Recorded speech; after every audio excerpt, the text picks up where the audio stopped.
근데 오늘 아침 신문 보니까 주말에 부산에서 13,000명? 뭐 주최 측 추산이긴 네, 하겠지만 네. 굉장히 많은 극우 세력들이 모여서 집회를 계속 하고 있고 네.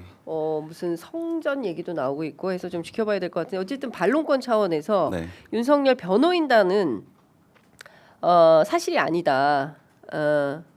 대통령이 걱정하는 건 오로지 국민의 삶과 나라의 미래이지 심기가 반영된 것은 아니다. 예, 그러니까 조기 대선에 대해서 윤심이 작동한 결과다라는 네. 언론의 평가가 사실이 아니다. 이제 이런 주장을 하고 있다는 것 말씀드리면서 맞습니다. 본격적으로 좀 얘기를 해보겠습니다. 이준석 개혁신당 의원이 제일 먼저 스타트를 시작했어요.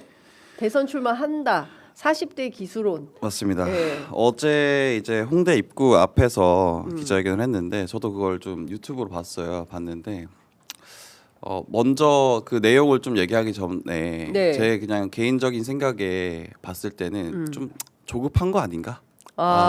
조급하다. 네, 명태균 게이트와 많이 얽혀 있기도 하고 네. 지금 허은하 대표와 굉장히 진흙탕 싸움을 하고 있잖아요.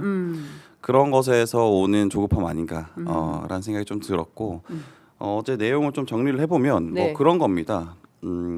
자기가 퍼스트 펭귄이 되겠다. 그러니까 이제 이 얘기는 본인도 대선이 본격적으로 판이 벌어지지 않았는데 이렇게 기자회견 하는 것에 대한 민망함에 대한 얘기를 좀 먼저 하는 거겠죠. 퍼스트 네. 펭귄이 되겠다. 네. 바다에 먼저 뛰어들겠다.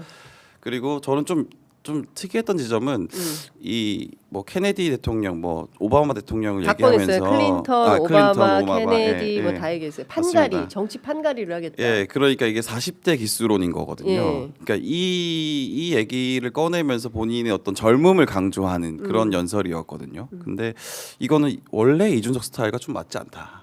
원래 이준석 스타일은 뭐예요? 원래 이준석은 청년 정치인, 젊은 네. 정치인을 예. 강조하는 거를 굉장히 예. 싫어합니다. 극도로. 어. 왜냐하면 나는 그냥 정치인이지 왜 젊은 정치인이냐. 뭐 항상 이렇게 얘기해왔는데 네. 그런 젊음을 꺼내는 것을 보면은 좀 뭔가 좀 이상하다. 원래 본인의 메시지와는 좀 다르다라는 좀 생각을 했고 개인적으로는. 네. 그리고 이제 교육 얘기를 했죠. 뭐 이준석 대표가 원래 교육에 대해서 관심이 많았던 분이니까 능력주의의 자죠. 그러니까 그 얘기가 좀 저는 인상 깊었어요. 그러니까 네. 가혹할 정도로 여길 수 있는 교육이 필요할 수도 있다. 예, 가혹하다고 여길 수 있을 정도의. 네. 그러니까 뭐 능력주의 본인이 원래 했던 말. 뭐 사실 새로운 거는 근데 그게 이상한 공정의 지표로 생각하는 것 같아요. 뭐 열심히 공부를 해서 네. 좋은 대학을 가면 네. 돈을 많이 벌고 뭐 이게 당연한 공정 아니야? 뭐 이제 이런 판단을 하는 거죠. 맞습니다. 네. 그래서 뭐 본인의 능력 그, 없으면 도태돼야지 뭐 이런. 본인의 대표적인 어떤 정책 같은 거기 때문에 계속 밀고 가는 것 같고 좀 새로운 건 없었다. 네. 그래서 그 제가 주변에 이준석 대표와 잘 아는 분들에게도 좀 여쭤보면은 좀 고개를 갸우뚱하는 조급한 거 아닌가라는 너무 조급한 거 아니냐. 예. 네. 그래서 이제 제가 오늘 또 해온 거는 예.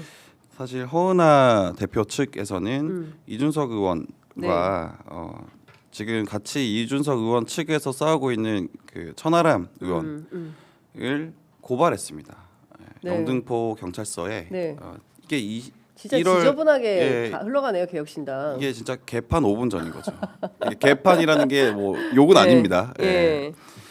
그 1월 26일에 영등포 경찰서에 업무방해와 직권남용 혐의로 고발 조치를 했습니다. 네. 이게 이 개혁신당 그 허은하 측 입장을 들어보면은 당규 3조 1항 그러니까 최고위 회의 소집은 대표에게 있으나 네. 이 지금 참칭 최고위라고 부르던데 참칭 최고위? 네. 허은하 최고위가 측에서는 아닌데 그렇게 얘기를 해요. 참칭하고 그러니까 있다. 지금 개혁신당에서는 두 개의 최고위가 열리고 있어요 현재도. 그렇구나. 허은하 대표가 주재하는 최고위 예. 그리고 천하람 의원이 주재하는 최고위 예. 뭐 이렇게 두 개가 열리고 있습니다. 그러니까 그래서, 저는 이제 이런 게 궁금한데 지금 뭐 영화까지 만들었잖아요. 준스토 네. 의원 뭐 이렇게 네. 해서 영화도 만들고 그런데 이제 그 지난 갤럽 조사에 보면 네. 보수가 지지하는 그 대선 후보들 중에 유일하게 0%가 나온 게 이준석 의원이에요. 그러니까 그래도 다 1% 정도는 나왔거든요. 네. 그러니까 최소한 그 김문수 장관을 제외한 나머지 경우에는 대체로 뭐 4에서 1 정도 나오는데 네.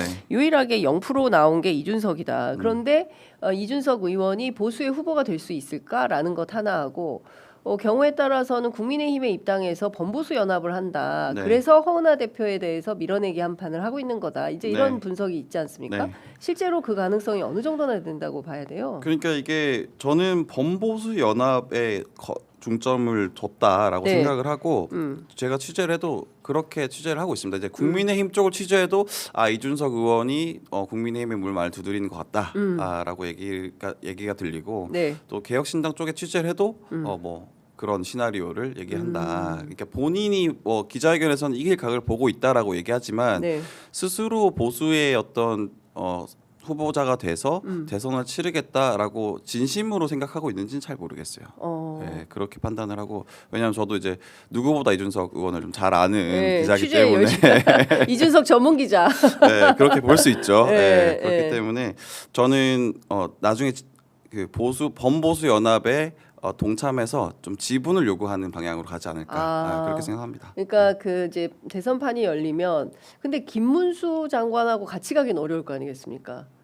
뭐 아니 근데 뭐 같이 이제 예를 들면 그런 거죠. 김문수 장관이 후보로 선정이 되면 네. 이준석 의원뿐만 아니라 모두가 다 같이 돕기 때문에 네. 분은 n분의 1이다. 이렇게 볼 수 있는 거죠, 사실. 그래요? 네. 야, 근데 거기까지 가면 너무 많이 가는 거 아닌가 싶은 생각도 좀 드는데, 여하튼 그 범보수 연합을 하면 지분을 요구하는 방식으로 어찌됐든 이제 통합으로 갈 거다. 네. 예, 범보수 연합으로 치를 가능성이나 개연성이 높다. 이제 이렇게 봐야 되겠네요. 가장 크다고 봅니다.